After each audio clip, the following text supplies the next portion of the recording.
2022 तक एक नए भारत का निर्माण करने के लिए माननीय प्रधानमंत्री जी का एक दृष्टिकोण है, जिसके तहत वर्ल्ड क्लास ट्रांसपोर्ट इंफ्रास्ट्रक्चर के विकास को प्राथमिकता दी गई है।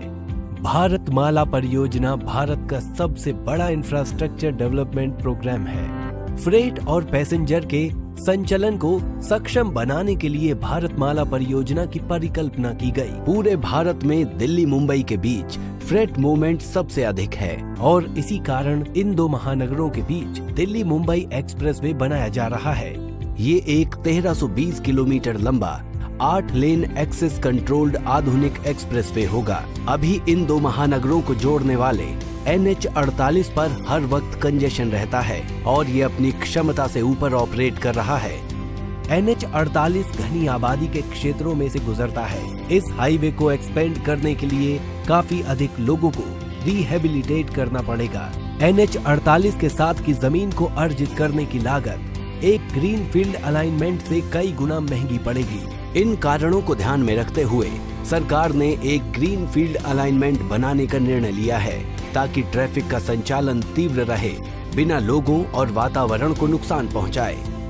देश को करीब लाने के लक्ष्य से दिल्ली मुंबई एक्सप्रेसवे बड़े आर्थिक केंद्रों के बीच की दूरी और यात्रा के समय को काफी कम कर देगा। ये एक्सप्रेसवे दिल्ली और मुंबई के बीच यात्रा के समय को 24 घंटे से 13 घंटे कर देगा। दिल्ली और वडोदरा के बीच 18 घंटे से 9 घंटे और दिल्ली और भोपाल के बीच समय को 14 घंटे से 6 घंटे कर देगा। हरियाणा के मेवात, राजस्थान के अलवर, मध्य प्रदेश के मंदसौर और गुजरात के दाहोद से गुजरने वाला एक्सप्रेसवे भारत के भीतरी इलाकों के लिए नए रास्ते खोलेगा। आधे घंटे के प्रति अंतराल पर एक्सप्रेसवे की सड़क के किनारे के साथ साथ वर्ल्ड क्लास वे साइड सुविधाओं और कार्गो सुविधाओं की योजना बनाई गई है, जो यात्रा के दौरान सड़क उपयोगकर्ताओं के लिए अधिकतम आराम प्रदान करेंगी। एक्सप्रेसवे एक क्लोज्ड टोलिंग प्रणाली के साथ उपयोगकर्ताओं के लिए अपने प्रकार का एक पहला अनुभव देने का वादा करता है, जिसमें मार्ग के उपयोगकर्ताओं को यात्रा के दौरान केवल एक बार एक ही टोल प्लाजा पर केवल यात्रा की जाने वाली वास्तविक दूरी के लिए ही टोल का भुगतान करना पड़ेगा। टोल प्लाजा पर कम समय लगने से, उच्च राजमार्गीय गति की डिजाइन और कम दूरी की वजह से एक साल में 2 करोड़ पेड़ों द्वारा अवशोषित वाहन इमिशन के बराबर ईंधन की बचत होने की उम्मीद है। इसके अलावा पूरे एक्सप्रेसवे के साथ साथ 20 लाख नए पेड़ लगाए जाएंगे और एक्सप्रेसवे के हर 500 मीटर पर रेन वाटर हार्वेस्टिंग प्रणाली भूजल का रिचार्ज करेगी।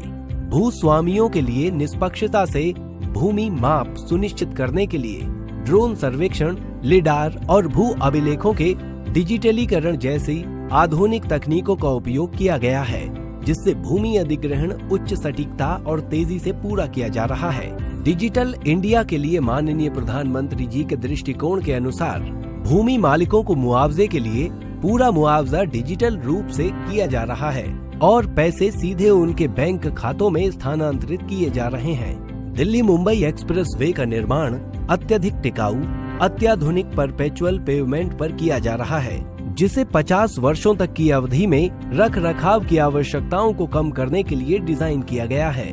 120 किलोमीटर प्रति घंटा की डिजाइन गति के साथ एक्सप्रेसवे डिजाइन देश में सवारी आराम और सड़क क्वालिटी के लिए एक नया बेंचमार्क स्थापित करेगा। पूरी परियोजना के लिए निर्माण की समय सीमा 3 वर्ष है और वर्ष 2022 तक इस नए एक्सप्रेसवे को यातायात के लिए खोल दिया जाएगा। एक्सप्रेसवे की 1320 किलोमीटर लंबाई में से 120 किलोमीटर अवार्ड हो चुका है, 400 किलोमीटर मार्च में अवार्ड होगा और बाकी 800 किलोमीटर अगले 6 महीने में अवार्ड हो जाएगा।